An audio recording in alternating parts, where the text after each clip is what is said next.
नमस्कार मित्रांनो, मी कपिल सुरवसे तुमचं यूट्यूब चॅनलवर स्वागत करतो। आजच्या नवीन व्हिडिओमध्ये व्हिडिओ हा स्पेशल होणार आहे, इंटरेस्टिंग होणार आहे। शेवटपर्यंत बघा, कारण जे लोक नवीन आहेत आणि ते पहिल्यांदा स्टीअरिंग वरती बसतायत आणि त्यांची इच्छा आहे की गाडी चालवायची आणि मनापासून इच्छा आहे गाडी चालवायची आणि गाडी चालवायला येत नाहीये किंवा योग्य मार्गदर्शन नाहीये किंवा गाडी ही पेट्रोलची असती, डिझेलची असती, पॉवर स्टीअरिंग, साधी स्टीअरिंग, त्याच्यानंतर जे आपण क्लच दाबतो गिअर टाकताना किंवा एक्सलेटर दाबतो, ते एक्सलेटर किती प्रमाणामध्ये दाबायचं गाडी चालवत असताना नवीन व्यक्तीसाठी हा एक मुख्य रोल असतो की एक्सलेटर हे किती प्रमाणात दाबायचं ते कळत नसतं आणि मग जास्त प्रमाणामध्ये एक्सलेटर दाबलं की गाडी कुठेतरी पुढच्या गाडीला जाऊन तर धडकते किंवा दुकानामध्ये तर धडकते।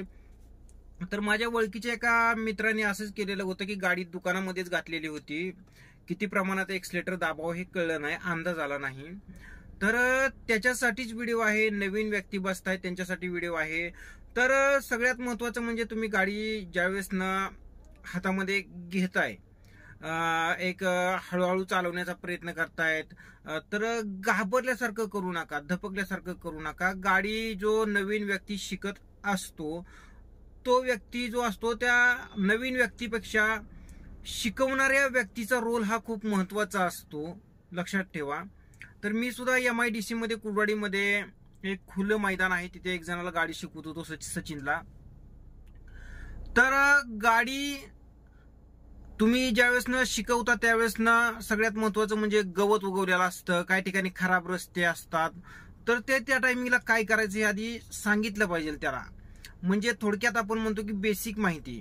तर आपण ही नवीन व्यक्तीसाठी आता माहिती देणार आहे, पण बेसिक माहिती आहे। तर चला तर मग आपण आता त्यांना बघूया, गाडीचं जरा गिअरचं वगैरे आपण शिकूया। तर मित्रांनो, पहिल्यांदा गाडीमध्ये बसल्यानंतर आपल्याला महत्वाच्या विषयावरती फोकस करायचा आहे। तो विषय म्हणजे मॅट। गाडीमध्ये अशा हिरव्या कलरचा मॅट असेल तर तो मॅट हे क्लचच्या भागापुरता एवढा कट करून घ्या, अन्यथा आपल्याला अंदाज येत नाहीये। मॅट वरती क्लच दाबल्यानंतर हाफ स्वरूपाचा क्लच दाबला जातो आणि क्लच हा फेल होण्याची शक्यता असते, तर नवीन व्यक्तीला अंदाज येत नाहीये आणि नवीन व्यक्तीने शक्यतो अनुभवी ड्रायव्हरला सोबत घेऊनच गाडी शिकायची आहे। तर हे आहे क्लच, आपण क्लच दाबला आणि आता थोडी गिअरची माहिती घेऊया। तर हे आहेत गिअर।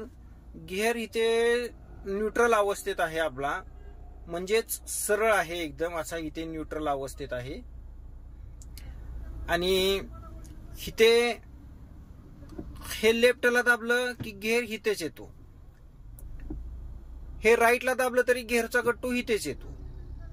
आता आपण बघूया, पहिल्या गिअर पासून सुरुवात करूया आणि हा आपण पहिला गिअर टाकला किती सॉफ्ट पद्धतीने, हा दुसरा गिअर टाकला किती सॉफ्ट पद्धतीने बघा, त्याच्यानंतर तिसरा गिअर सुद्धा सॉफ्ट पद्धतीने पडला। त्याच्यामुळं आणि तुम्ही शक्यतो असं धरायचा प्रयत्न करा, असं म्हणजे एकदम असं जोरात पकडू नका दाबून, आणि ह्याला शक्यतो तोडायचा प्रयत्न करू नका, कारण काय होतं जजमेंट येत नसतं नवीनला। आणि मी पण काही लगेचच दोष देत नाहीये कुणाला, गाडी तर हळूहळू शिकत असतो माणूस, एकदम नसतो शिकत।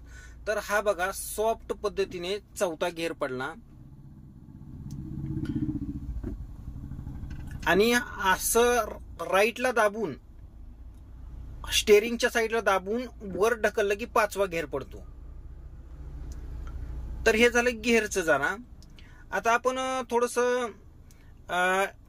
ब्रेक आणि एक्सलेटरच्या साईडला येऊया, क्लच वगैरे। तर सगळ्यात महत्वाचं म्हणजे आपण ज्यावेळेस ना क्लच दाबून गिअर टाकत असतो त्यावेळेस ना आपण क्लच सोडतो आणि एक्सलेटर द्यायला सुरू करतो। तर सगळ्यात महत्वाचं म्हणजे अनुभवी ड्रायव्हरनं सांगितलं पाहिजे नवीन व्यक्तीला की हे जास्त दाबायची गरज नाही, कारण पेट्रोल डिझेलची गाडी असती त्यानुसार तुम्ही अंदाज घ्या त्याचा। आणि हे जर जोरात दाबलं तर कळत नाही, गाडी पुढे जाऊन कशाला तरी धडकू शकते, आपल्याला अंदाज येत नाहीये। तर हे थोडंसं दाबा पहिल्या गिअरवरती, आणि जे शक्यतो पहिला दिवस असेल तुमचा शिकायचा, दुसरा दिवस असेल तर हे शक्यतो दाबूच नका। थोडं कुठं चढ वगैरे असेल तर थोडंसं दाबलं तर चालेल। तर अशा पद्धतीने तुम्ही गाडी शिका एखादा अनुभवी ड्रायव्हर सोबत घेऊन. आणि मित्रांनो, तुम्हाला जर व्हिडिओ आवडला असेल तर लाईक करा, शेअर करा, सबस्क्राईब करा आणि कमेंट करून सुद्धा सांगा. भेटूया पुढच्या व्हिडिओमध्ये.